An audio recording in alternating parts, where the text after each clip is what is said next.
ser educados porque en la colonia de su comunidad no aceptan niños y niñas con discapacidad. Entonces los papás y las mamás tienen que buscar una opción para poder ir a otra escuela que queda fuera de su región, que queda fuera de su lugar donde vive. Vamos a ver, ¿quiénes de ustedes hicieron su primaria en la escuela al frente de su casa? O cercana a su casa. Miren, ¿se fijan? La mayoría. ¿Y qué diferencia tienen ustedes con un niño? ¿Tuvieron ustedes con un niño o una niña con discapacidad? Ninguna. Entonces, ¿qué significa? La exclusión de los niños y niñas con discapacidad es marcada. Porque si nosotros, los que no tenemos una discapacidad, tuvimos la oportunidad de poder ir a un centro educativo regular que estaba al frente de nuestra casa o cercana a nuestra casa, al lugar donde nosotros vivimos, también los niños y niñas con discapacidad tienen ese mismo derecho. También todas las clases tienen una heterogeneidad de estudiantes. ¿Qué significa heterogeneidad?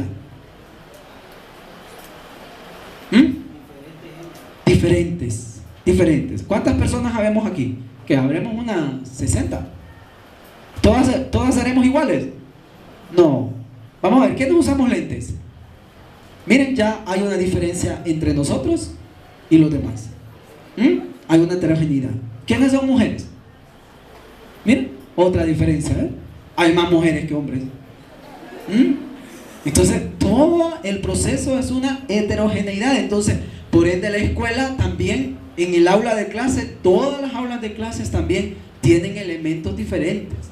Lo otro, los maestros deben de utilizar estrategias en el aula para responder a la diversidad.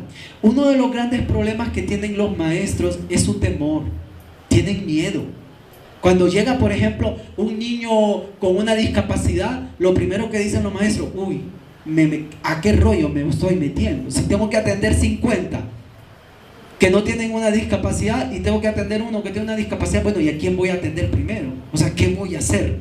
Eso es lo primero que los maestros se les viene a su mente. Es un tema de temor, de no saber qué hacer, porque desafortunadamente el sistema educativo en Honduras no les ha enseñado a atender la diversidad, no les ha enseñado, no les ha dado las armas y las herramientas que necesitan para poder atender a los niños y las niñas con discapacidad. Yo recuerdo un caso de un maestro de una escuela rural en San Pedro Sula que tenía 50 alumnos y un niño con TEA. ¿Saben qué es TEA? El TEA ahora es ya a los niños y niñas autistas, ya no se les llama niños y niñas autistas o personas autistas. Ese es un tema peyorativo, es un término peyorativo. Ya no son autistas, ahora son con el trastorno del espectro autista. Ahora son con TEA. Ustedes le pueden decir a un niño: el niño tiene TEA. Ya es una terminología aceptada, TEA. Entonces, la maestra tenía 50 niños que no tienen una discapacidad y tenía a un niño con TEA.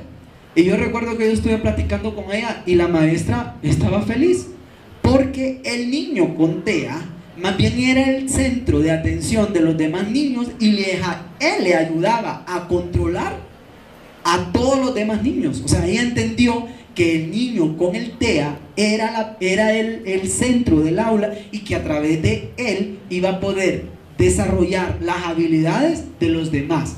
Pero mire que aprovechó la oportunidad que le brindó el niño con su condición para poder controlar a los demás.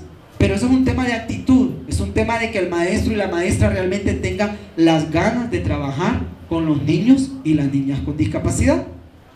Y lo otro es que existe una colaboración entre los maestros, los administradores y otros que responden a las necesidades individuales de los estudiantes.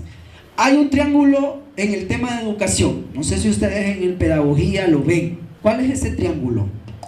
Hay un triángulo. ¿Quién está en la parte superior de ese triángulo? ¿Quién es? Los estudiantes. ¿Quiénes están en la parte inferior del triángulo? ¿El docente? Exactamente. Ese es el triángulo de la educación.